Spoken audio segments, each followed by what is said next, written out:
আসসালামু আলাইকুম রহমতুল্লাহ। ওয়ালাইকুম আসসালাম ওয়া রাহমাতুল্লাহি ওয়া বারাকাতুহু। বলেন। আমার হাজবেন্ড বলছে যে রোজা রাখা যদি পেস্ট দিয়া দাঁত ব্রাশ করে তাইলে কি রোজার কোনো ক্ষতি হবে নাকি? রোজা অবস্থায় পেস্ট ব্যবহার করা বা পাউডার ব্যবহার করা, টুথপেস্ট বা টুথ পাউডার ব্যবহার করা যাবে কিনা ওলামাদের ইখতিলাফ রয়েছে, কিন্তু এই ক্ষেত্রে সতর্কতা, কমপক্ষে সতর্কতা হচ্ছে না ব্যবহার করা। তারপরে কেউ যদি ব্যবহার করে নেয় তাতে রোজা বা সিয়াম ভঙ্গ হবে না ইনশাআল্লাহ।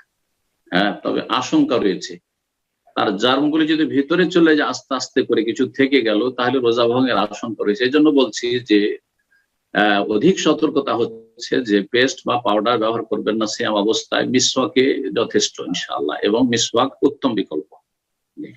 জি, জাযাকাল্লাহ খায়রান শাইখ। আমার ফ্যামিলির জন্য দোয়া করবেন খাস করে। আল্লাহ হেফাজত রাখুন, আল্লাহ ভালো রাখুন, আল্লাহ নেক হায়াত দান করুন আপনাদের সবাইকে। জি।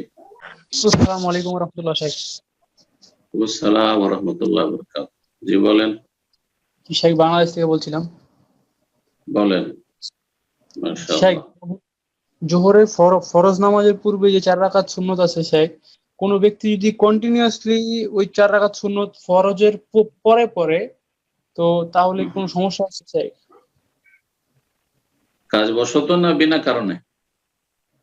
অলসতা বশত শাইখ। অলসতা ইমানের দুর্বলতা। অলসতা বশত যদি করে তো বলবো যে জাফুল ইমান, ইমানের দুর্বলতা আছে, তাকে উপদেশ দেব যে ইমানের দুর্বলতা কাটান। এবং সালাতের ক্ষেত্রে আপনি যত্নবান না, মনোযোগী না। সালাত, ফরজ সালাতের আগে আর পরে যে সুন্নত গুলি আছে, এগুলি ফরজ সালাতের কোয়ালিটিকে উন্নত করার উদ্দেশ্যে আগে থেকে প্রস্তুতি আছেন, মানসিক দিক থেকে, শারীরিক দিক থেকে, আর কিছু ইবাদতবন্দি করে ইমানি দিক থেকে, সব দিক থেকে আপনি স্ট্রং হয়ে আছেন যে আমি এখন ফরজটা সুন্দর করে যত্ন সহকারে আদায় করবো। আর যারা দৌড়তে দৌড়তে আসলো, আসার ফরজে লাগলো, ও হাফ সাইতে আছে, শ্বাস ফুলতে আছে, পশু নেই, কিচ্ছু নেই, এদিকে ঘাম বইতে শুরু হলো, ঘাম নিয়ে পেরেশান, গরমে পেরেশান হয়ে গেল, ইত্যাদি ইত্যাদি। কথা বুঝতে পেরেছেন? সুতরাং এইরকম কাজ করবেন না। হ্যাঁ, কার্যবশত যদি হয়, ডিউটির কারণে, অসুবিধা নেই, অথবা কোনো সময় যে কোনো হয়তো বাথরুমে লেট হয়ে গেছে, অথবা ঘুম থেকে উঠতে লেট হয়ে গেছে, কোনো অসুবিধা নেই ইনশাআল্লাহ। আগের সুন্নত গুলি পরে পড়তে পারেন, কিন্তু বিনা কারণে অলসতা করে এই যাবো যাচ্ছি, এটা আজান হইলো যাচ্ছি, আর প্রতিদিন ওইরকম করছেন না।